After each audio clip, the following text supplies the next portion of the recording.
Hey there, nieces and nephews. It's your old Uncle Ed. I'm back, and yes, I'm back with more wrestling.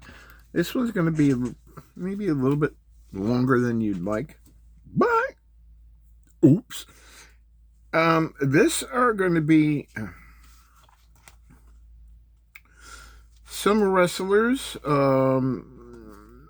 Some you might know, some you might not know. Um, a couple announcers. But it's all pretty much old school, like 80s, 90s. Let me just get into it. First up, pictured here with the legendary Mil Mascaras. I have a few DVD Mexican Spanish movies with Mil and Santo and Blue Demon in my collection.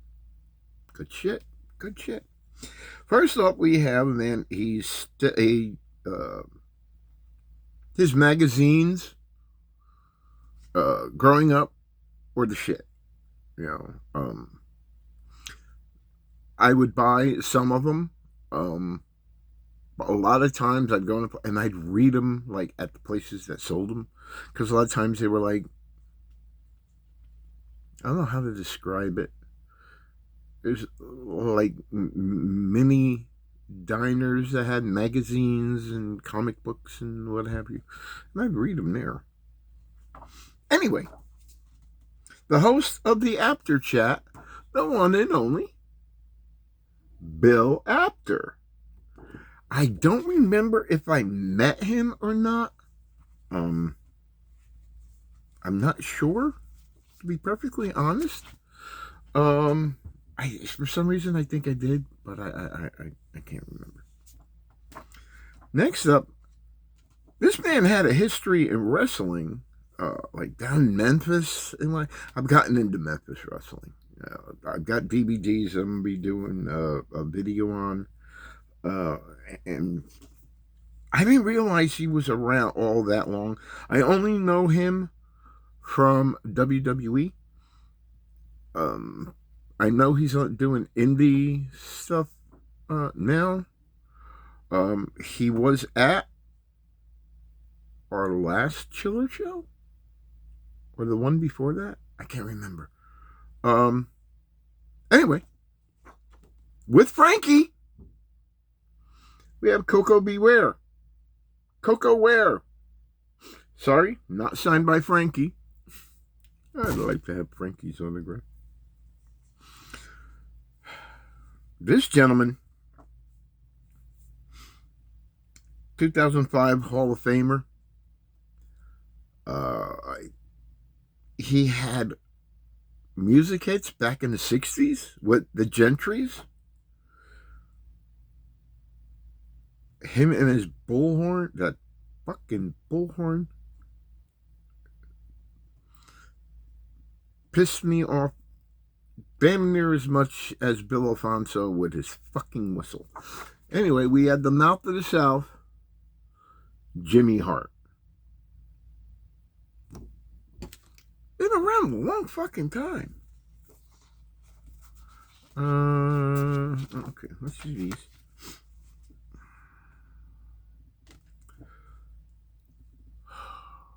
I believe he was in the Samoan SWAT team back in the days. The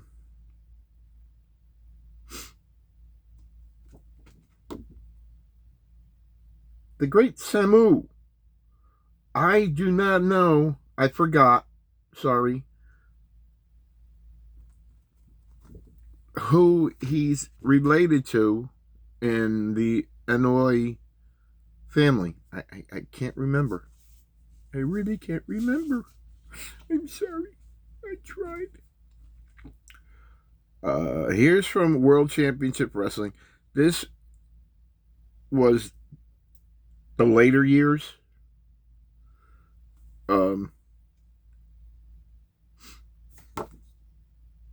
Lodi.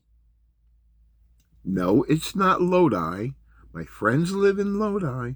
This is Lodi. Okay. I do recall the name. I can't remember much about him in the ring. So, him until this one, just until recently, um, was a WWE referee. Um, comes from a big wrestling family. I liked his dad, Bullet Bob. I was a big fan of his brother, Brad. And I can honestly say I do not remember ever seeing him wrestle. We have Scott Armstrong. We're delving a bit into the. I'm calling it vintage because usually after 25 years, shit is vintage, and these guys had their prime 80s, uh, some maybe in the 90s. Next up, unfortunately, ran never achieved the greatness of his father or his older brother. Um, he was formerly married to Nicola Roberts, aka Baby Doll. Unfortunately, he was involved with his father in a counterfeit currency deal where he had to do 20, what did they say? 28 months in prison. Doesn't take anything away from the guy. Long and lanky. Kendall Windham. Windham?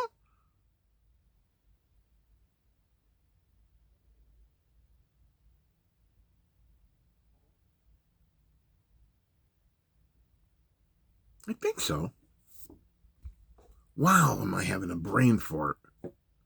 Holy shit. Okay, let the brain fart continue. This guy I barely remember. Um, he wasn't in WWE, excuse me, WWF very long. All of these guys are predominantly 80s.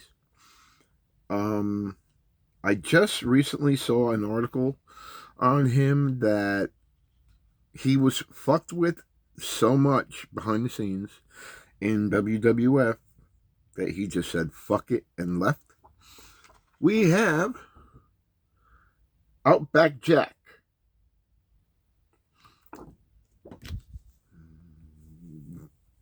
Keeping that gimmick going from the days of Crocodile Dundee. Next up, this man is still wrestling, if you can believe it. He was hot in the, I believe, 70s and 80s. Women loved him. He drew money. His feud with Abdullah the Butcher is what made him. But what really threw him over the top was his feud with Mad Dog Buzz Sawyer. Now, I know Buzz Sawyer gets a fucking bad rap, and from my understanding, it's well deserved. But I always liked Mad Dog Buzz Sawyer. Anyway, Wildfire Tommy Rich. I think he first debuted in the 70s, and he's still going, folks. Okay, now we're going back to the WCCW days, World Class Championship Wrestling, out of the Sportatorium in Dallas, Texas. The Fritz von Erich area territory. He's one of the two announcers. I believe he was a pastor, or he still is a pastor. I don't know if he passed or not. But if you watch WCCW, you know this man. We have Mark Lawrence. Very clean cut, white bread announcer back in the day. Next up, another announcer. I always liked him. We're going 70s, 80s. If you watch the old original like Starcades on Peacock's library from NWA back in the day, you know this man. Great announcer, great color, all around enjoyable person. Bob Caudle. See, I'm pulling some shit out at you that yous aren't, most of you probably go, who? Trust me. I like the older stuff. I've gotten into it big time recently. Simply because their autographs are harder to find. When you do find them, it's because these people aren't making the money they were back in the day, and I'm happy to support them because of the enjoyment they brought me when I was a little pain in the ass, instead of being a big pain in the ass. Last but not least for this one, we have from Trenton, New Jersey. Trenton, New Jersey. I remember him seeing him wrestle in a couple matches, but not as a wrestler. He was more like an addition to a match. He wasn't. His focus was not as a manager. He was Dusty's assistant, Dusty Rhodes' assistant booking back in the day. He was in WWE, WWF. He might still be in WWE. I'm not sure. But he was the manager of the Four Horsemen. You know who I'm talking about. Good old J.J. Dillon. That's right. J.J. Dillon. I believe his real last name is something Morrison. And like I said, he was from New Jersey. I like that shit. Trenton, New Jersey. I don't work for from Trenton. That's all I got for you today. I got some more. I've got to kind of cut them down because a lot of these videos are taking longer than I'd wanted to. But I hope you enjoyed it and digging some of these because I'm going to be doing like 80s and 90s wrestlers and some even before that. Peace!